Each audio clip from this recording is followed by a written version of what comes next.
Shalom shalom, Bwana Yesu asifiwe. Na kwa mara nyingine tena, kwa majina naitwa Daudi ama ukipenda rungu la Bwana. Nimekuja na mwendelezo wa somo letu ambalo tumekwisha kuendelea nalo, linalosema kusimamia kila ambacho unakiamini. Na tumekwisha kugundua sifa za Mungu ambaye ni wa kweli, ambaye anafaa aabudiwe na kila mwanadamu ama kila kiumbe. Na tumesema sifa mojawapo ya Mungu wa kweli ni kwamba yeye ni Mungu asiyeshindwa na jambo lolote lile. Sasa mpendwa, ikiwa wewe bado na Mungu ambaye anashindwa mambo baadhi na mengine ndo anaweza, huyo sio Mungu wa kweli, bali huyo ni miungu. Na nikasema kwamba tutaendelea na kuchambua sifa baadhi ili tujue Mungu wa kweli ni Mungu aliye na sifa zipi. Na leo tutakwenda kuchambua sifa ingine mojawapo ya Mungu wa kweli ni ipi. Leo Mungu akituwezesha tunaweza sambua sifa moja ama tuishie kwa mbili. Sifa nyingine ambayo tutakwenda kuchambua, tutakwenda kuipata katika kitabu cha Isaya 40 mstari wa 28 hadi pale tutakapoishia. Inasema hivi: Je, wewe hukujua, hukusikia? Yeye Mungu wa milele, Bwana muumba wa miisho ya dunia, hazimii wala achoki, akili zake hazichunguziki. Huwapa nguvu wazimiao, humwongezea nguvu yeye asiyekuwa na uwezo. Hata vijana watazimia na kuchoka, na wanaume vijana wataanguka, bali wao wamngojao Bwana watapata nguvu mpya. Watapanda juu kwa mbawa kama tai, watapiga mbio wala hawatachoka, watakwenda kwa miguu wala hawatazimia. Amen. Bwana Yesu asifiwe sana. Hapa tunapata sifa mojawapo ingine ya Mungu wa kweli ni ipi? Na hapa zimetajwa sifa nyingi tu. Sifa nyingine imesema hivi: Je, wewe hukujua, hukusikia yeye Mungu? Hukusikia Mungu wa milele, Bwana muumba wa miisho ya dunia. Kwanza hapo tunapata sifa nyingine wapo. Mungu wa kweli ni yule aliyeumba dunia na vyote vilivyomo. Sasa ikiwa Mungu wako wewe ana uwezo wa kuumba jambo lolote lile ama chochote kile ambacho kinatokea kwenye dunia, Mungu wako hajawahi kukiumba wala hajawahi kukifanya, huyo sio Mungu wa kweli. Sifa nyingine ya Mungu wa kweli ni yule ambaye ameumba dunia hii na vyote vilivyomo. Ameumba mwisho na mwanzo pia. Kwa hiyo hii ni sifa nyingine ya Mungu wa kweli.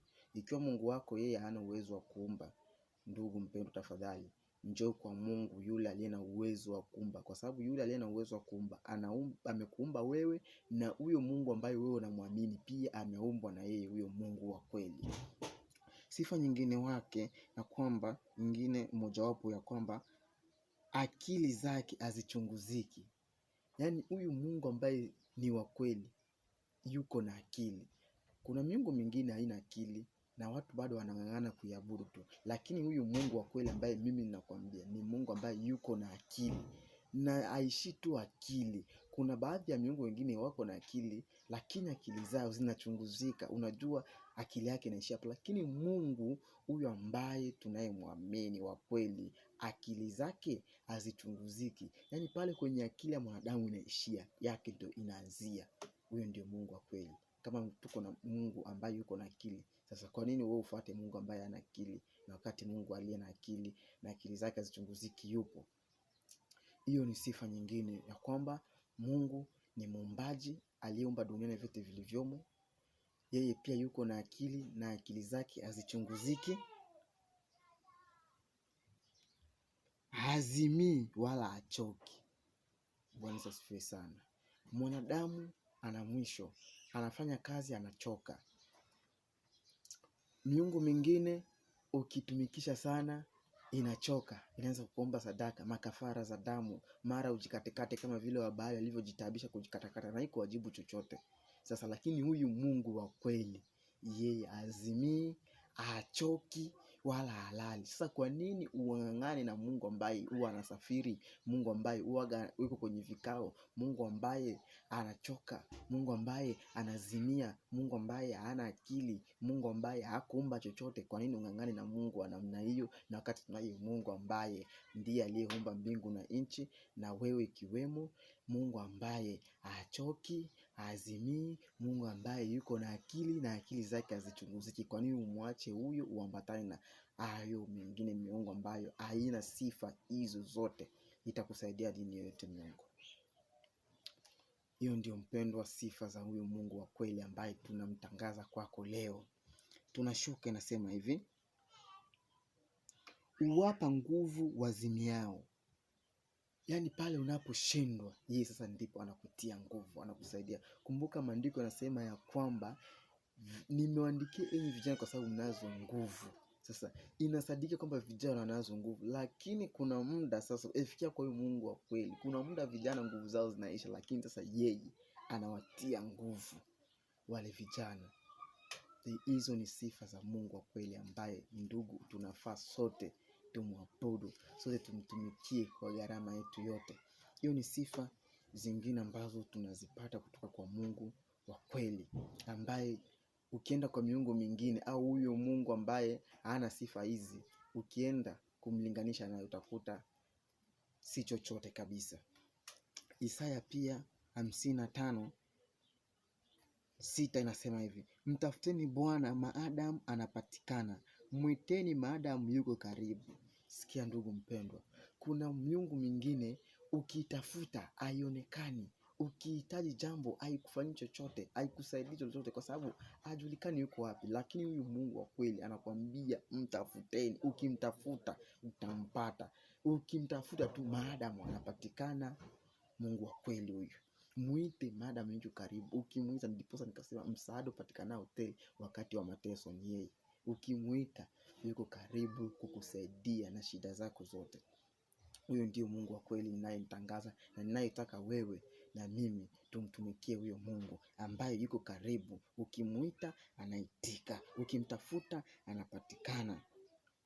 Mtu mbaya na aache njia yake, na mtu asiye haki aache mawazo yake, na amrudie Bwana naye atamrehemu. Sasa hapa inakazia kwamba haijalishi unamtumikia miungu gani ama Mungu ambaye ni tofauti na mwenye yuko na hizi sifa, ila ukitaka sema na mimi sasa nitarudi kwa maana nimekwisha mjua Mungu wa kweli aliye na sifa hizi na hizi, ukisema kwamba na mimi namtaji huyu Mungu, anakwambia tu njoo.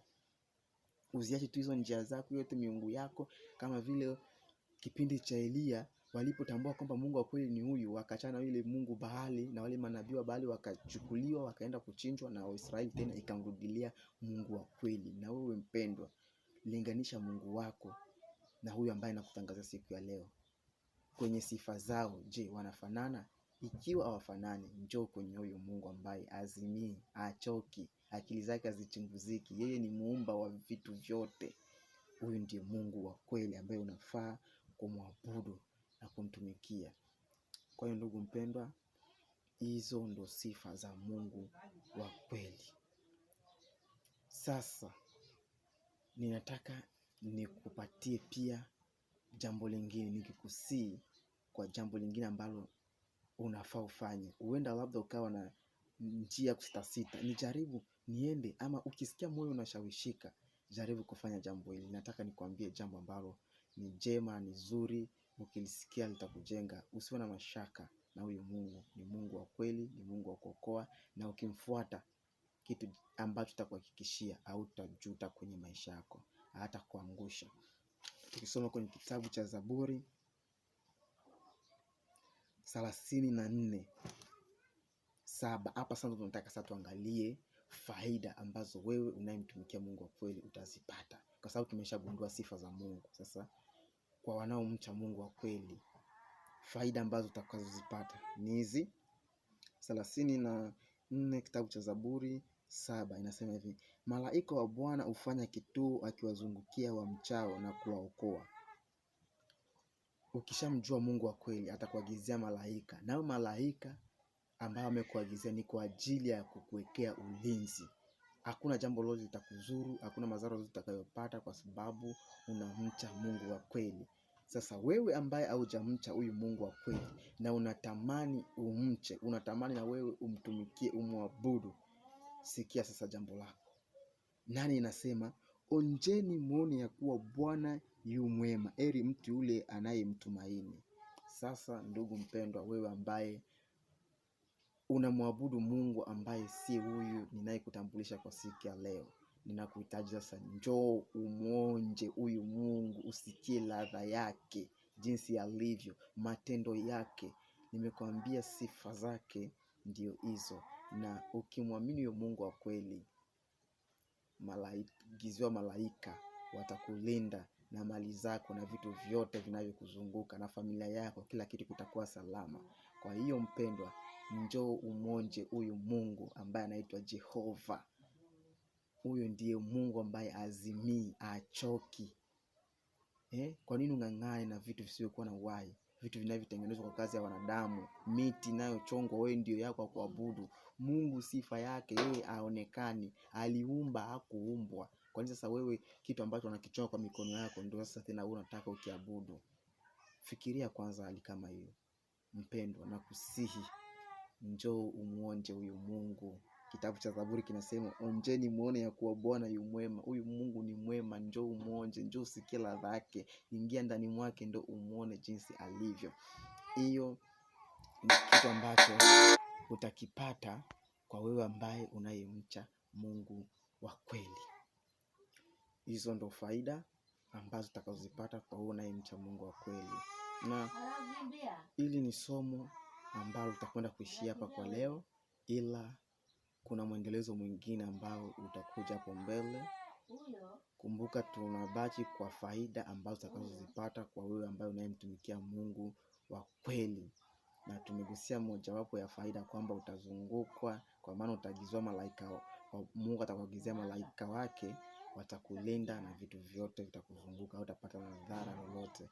Na siku nyingine Mungu akituwezesha, tutaendelea na faida ambazo mtu anazipata kwa yule ambaye anayemcha Mungu. Faida nyingineyo. Tumeishia kwa faida hii. Ndugu mpendwa, najua umejisikilia mwenyewe, umejua Mungu wa kweli, sifa zake ni zipi. Sasa ni jukumu lako, assignment na exercise kwako, uamue. Maamuzi ni yako. Ni Mungu gani utakayemtumikia? Kama vile Joshua alivyoambia wana wa Israeli, chagueni hivi leo. Elia akasema mtatangatanga katika mawazo mawili, kwa muda gani? Amueni hivi leo. Na wewe ni jukumu lako sasa kuamua.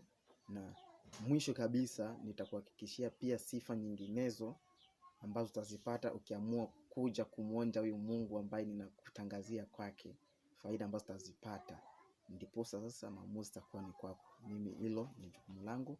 Utakaposikia somo hili, ndugu mpendwa, usisahau kushare kwa watu wengine, ili na wao pia wakutane na Mungu wa kweli, na wao pia pate kumfahamu na kumjua.